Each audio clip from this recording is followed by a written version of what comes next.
कभी ये सोचा है कि अनजाने में रखा गया कोई व्रत भी किसी को मुक्ति दिला सकता है? आज हम जया एकादशी की कहानी के बारे में जानेंगे, जिसकी शुरुआत होती है एक सवाल से, जो राजा युधिष्ठिर ने भगवान कृष्ण से पूछा था। कृष्ण जो कहानी सुनाते हैं वो वाकई में सुनने लायक हैं। कृष्णा बताते हैं कि इस दिन को कहते हैं जया एकादशी, और ये कोई मामूली व्रत नहीं है, बल्कि अत्यंत पुण्यदायी माना जाता है। पर आखिर इसमें इतनी शक्ति है क्यों? देखिए, इसका जो सबसे बड़ा फल है ना, वो बहुत गहरा है। ऐसा माना जाता है कि जो भी इस व्रत को रखता है, उसे पिशाच जैसी नीच योनियों से, मतलब एक दुष्ट आत्मा के अस्तित्व से छुटकारा मिल जाता है। और इसी बात को समझाने के लिए कृष्ण एक कहानी सुनाते हैं। तो चलिए इस कहानी को समझने के लिए सीधा चलते हैं देवों के निवास यानी स्वर्गलोक में, जहां ये पूरी घटना घटी थी। जरा सोचिए, देवराज इंद्र की सभा लगी हुई है। हर तरफ देवता और संत मौजूद हैं और दिव्य संगीत और नृत्य का ऐसा समा बंधा है कि माहौल एकदम उत्सव जैसा हो गया है। और इस पूरे जलसे की जो जान थे, वो थे दो असाधारण कलाकार। एक थे मालवान, जिनकी आवाज में जादू था, और दूसरी थीं पुष्पवती, जिनके नृत्य में स्वर्ग की सुंदरता झलकती थी। और बस वहीं पर कुछ ऐसा हो गया जिसकी किसी ने कल्पना भी नहीं की थी। पुष्पवती की नजर मालवान पर पड़ी और वो उन पर पूरी तरह से मोहित हो गई। इस एक पल के आकर्षण ने सब कुछ बदल दिया।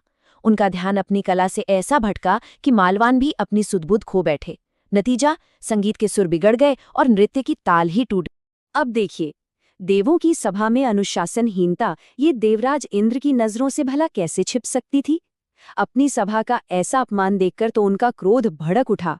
और इंद्र के शब्द कोई मामूली बात तो थे नहीं, वो एक शाप थे जो तुरंत सच हो गया। बस एक ही पल में उन दोनों का भाग्य तय हो गया। उन्हें स्वर्ग से निकालकर पृथ्वी पर एक नीच पिशाच योनि में जन्म लेने का दंड मिल गया। श्राप लगते ही पल भर में उनका वो दिव्य जीवन एक भयानक, दर्दनाक हकीकत बन गया। अब वे हिमालय की पहाड़ियों पर एक पेड़ के नीचे एक भूतिया रूप में दुख और पीड़ा का जीवन जी रहे थे। लेकिन कहते हैं ना, जहां दुख सबसे गहरा होता है, वहीं से उम्मीद की कोई किरण भी निकलती है। उनके साथ भी अनजाने में ही सही कुछ ऐसा ही होने वाला था। हुआ ये कि जिस दिन उनका दुख और उनकी पीड़ा सबसे ज्यादा थी, वो दिन संयोग से माघ शुक्ल पक्ष की जया एकादशी का दिन था। अपने दुख में वो इतने डूबे थे कि उन्होंने सिर्फ फल खाए। कड़ाके की ठंड की वजह से वो रात भर सो भी नहीं पाए, और आखिर में इसी पीड़ा में उनकी मृत्यु हो गई। उन्हें तो पता भी नहीं चला, लेकिन अनजाने में ही उन्होंने जया एकादशी व्रत के सारे नियमों का पालन कर लिया था। और उस अनजाने व्रत का असर देखिए, वो दोनों तुरंत पिशाच योनि से मुक्त हो गए और पहले से भी ज्यादा सुंदर दिव्य रूप में स्वर्ग लौट आए। उन्हें वापस अपनी सभा में देखकर हैरान इंद्र ने पूछा कि भाई, ये चमत्कार हुआ कैसे? तब मालवान ने पूरी विनम्रता से बताया कि ये भगवान विष्णु की कृपा और जया एकादशी व्रत का ही प्रभाव है। ये सुनकर इंद्र का सारा गुस्सा शांत हो गया, बल्कि वो बहुत खुश हुए और बोले, आप भगवान के भक्त हैं, इसलिए अब आप मेरे लिए भी आदरणीय हैं। और उन्होंने दोनों का स्वर्ग में फिर से स्वागत किया। तो ये तो थी मालवान और पुष्पवती की कहानी।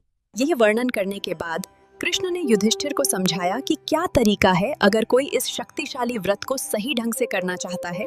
इस व्रत की जो प्रक्रिया है वो भी उतनी ही पवित्र है जितनी इसकी कथा। मतलब तैयारी एक दिन पहले दशमी से ही शुरू हो जाती है। फिर एकादशी के दिन संकल्प लेकर भगवान विष्णु की पूजा की जाती है, और द्वादशी के दिन ब्राह्मणों को भोजन कराने के बाद ही व्रत खोला जाता है। ये प्रक्रिया सिर्फ विधि नहीं, बल्कि भक्ति और पवित्रता पर आधारित एक आध्यात्मिक मार्ग बन जाती है। मालवान और पुष्पवती की कहानी हमें सोचने पर मजबूर करती है। क्या अनजाने में की गई भक्ति का भी फल मिलता है? ये कथा बताती है कि दैवीय कृपा उन पर भी बरस सकती है जो ये भी नहीं जानते कि वे सही मार्ग पर हैं।